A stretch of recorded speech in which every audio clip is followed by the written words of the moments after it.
Орхон аймгийн хэмжээнд энэ жил 1188 сурагч эсэлтийн ерөнхий шалгалт өгнө. Үүнээс 1023 буюу энэ жил 12 дугаар ангид төгсөж байгаа хүүхдүүд шалгалт өгөх бол үлдсэн 165 сурагч өнгөрсөн жил төгссөн сурагчтайгаа юм. Нийт 10 хичээлээр шалгалт өгөхөөс Орхон аймгийн хэмжээнд хамгийн их буюу 892 сурагч математикийн хичээлээр шалгалт өгөхөөр сонгосон байна. Харин 34 сурагч газар зүйн хичээлээр шалгалт өгөх юм.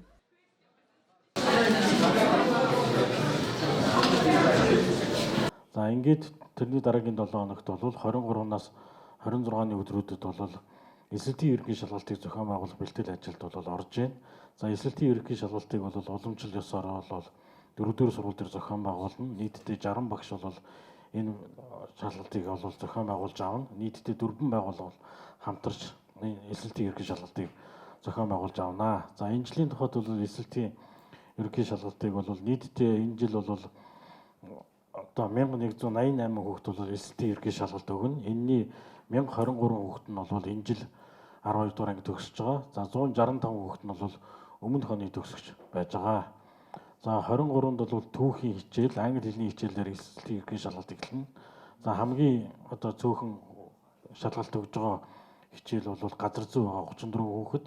За хамгийн их шалгалт өгж байгаа хичээл бол математик хичээл байж байгаа 892 хүүхэд өгнө. За ингээд эсэлтийн ерөнхий шалгалтууд бол 23-нд түүх, англи хэл, 24-нд хийм, газар зүй, нийгэм судлал, 25-нд биологи, математик, за 26-нд бол физик, орос хэл, монгол хэл гэсэн шалгалтууд бол өгдөнө. За ингээд ихтэй сургуулиуд бол энэ жил бол үндсэндээ бол бас өөрсдөө шууд цахим хэлбэрээр бүртгэлээ явуулаад эсэлтээ авахар гэж төлөвлөж байгаа. За ингээд бид нар ихтэй сургуулийн консорциумтай холбоо бариад за шаардлагатай гэвэл ур чадварын шалгалтыг бол аймагтаа зохион байгуулна. Бусад эсэлтийг бол сургууль өөрсдөө бие дагаад зохион байгуулна гэсэн ийм чиглэлтэй байж байгаа. Эсэлтийн ерөнхий шалгалтанд 800 авсан багш сурагчдыг орон нутгийн зүгээс шагнаж урамшуулдаг. Өнгөрсөн жил нийт 11 сурагч 8 багшид урамшуулал олгожээ.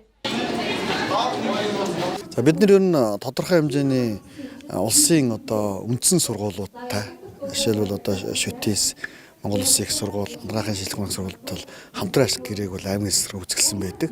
За ингээд одоо тодорхой хэмжээнд сургуулиуд төгсөөд ирэх юм бол орон нутгийн ажлын байрыг хангахад бол бэлэн байгаа. Хүүхдүүд маань өөрсдөө Эрдэнэ доттой ажиллаж амьдрнаа гэсэн сонголтыг хийгээд ирэх юм бол Орхон аймгийн хэмжээнд эсэлтийн ерөнхий шалгалтыг 4 сургуулиуд зохион байгуулна. Шалгалт энэ сарын 23-нд түүх англи хэлээр эхэлж физик, орос хэл, монгол хэл гэсэн хичээлээр дуусгуур болох юм.